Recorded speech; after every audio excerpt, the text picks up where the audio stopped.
రాజమౌళి చేసిన వ్యాఖ్యలపై రోజు రోజుకి పెనుదుమారమే రేగుతోంది. రాజమౌళి వ్యాఖ్యలను విశ్వ హిందూ పరిషత్ ఖండిస్తోంది. ఖండించడమే కాదు, ఒకవేళ సారీ చెప్పకపోతే ఏం జరుగుతోందో మాటల్లో చెప్పే ప్రయత్నం చేస్తోంది, వార్నింగ్ ఇస్తోంది.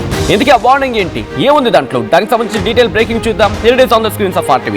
రాజమౌళికి VHP వార్నింగ్ ఇస్తోంది. హిందూ సమాజానికి క్షమాపణ చెప్పకపోతే లంకా దహనం సీన్లు చూపిస్తా ఉంటోంది VHP. క్షమాపణ చెప్పడానికి కూడా మనసొప్పడం లేదా అంటూ ప్రశ్నిస్తోంది. టాలీవుడ్ కు జిహాదీల నుంచి నిధులు అందుతున్నాయంటూ సంచలన వ్యాఖ్యలు చేస్తోంది. జిహాదీ నిధులతో సినిమాలు తీసి హిందూ దేవుళ్లను అవమానిస్తున్నారంటోంది VHP. రాజమౌళికి మద్దతుగా రామ్ గోపాల్ వర్మ ట్వీట్ చేశారు. రాజమౌళికి తన అభిప్రాయం చెప్పే హక్కుందంటున్నారు RGV.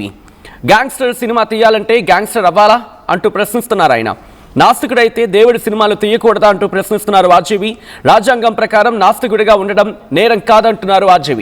ఇదంతా భక్తి పేరుతో జరుగుతున్న అసూయ అంటూ ఆయన చెప్పుకొచ్చారు. ఈ నేపథ్యంలో ప్రస్తుతం పెను దుమారమే రేగుతోంది. సినీ ఇండస్ట్రీ వర్సెస్ హిందూ సమాజంగా మారుతోందా? ప్రస్తుతం ఈ క్వశ్చన్ రైజ్ అవుతోంది.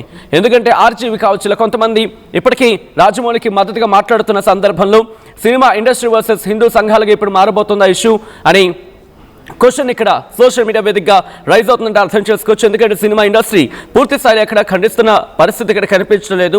అలాగే రాజమౌళికి మద్దతుగా నిలుస్తున్న సందర్భం ఇక్కడ వినిపిస్తోందంటూ కూడా చర్చ జరుగుతున్న క్రమం. సో ఈ నేపథ్యంలో రాజమౌళి ఇప్పటివరకు ఎక్కడ క్షమాపణ చెప్పలేదు. ఒకవేళ ఇటు రాజమౌళి కనుక క్షమాపణ చెప్పకపోతే ఇది మరింత ముందుకు తీసుకువెళ్తాం. ఆ రోజు సినిమా థియేటర్స్ దగ్గర లంకా దహనం సీన్లు రిపీట్ అవుతాయి అంటూ కూడా ఇప్పటికే VHP ఇన్ఫాక్ట్ నిన్న రాత్రి కూడా RTVతో ఎక్స్క్లూజివ్గా మాట్లాడినప్పుడు VHP ఇటు ప్రధాన కార్యదర్శి రావినూతల శశిధర్ కూడా చెప్పుకొచ్చిన అఫ్కోర్స్ రావినూతల శశిధర్కి సంబంధించి చెప్పుకొచ్చిన సందర్భం నేషనల్ స్పోక్స్ పర్సన్ విశ్వ హిందూ పరిషత్ ఆయన చెప్పుకొచ్చారు.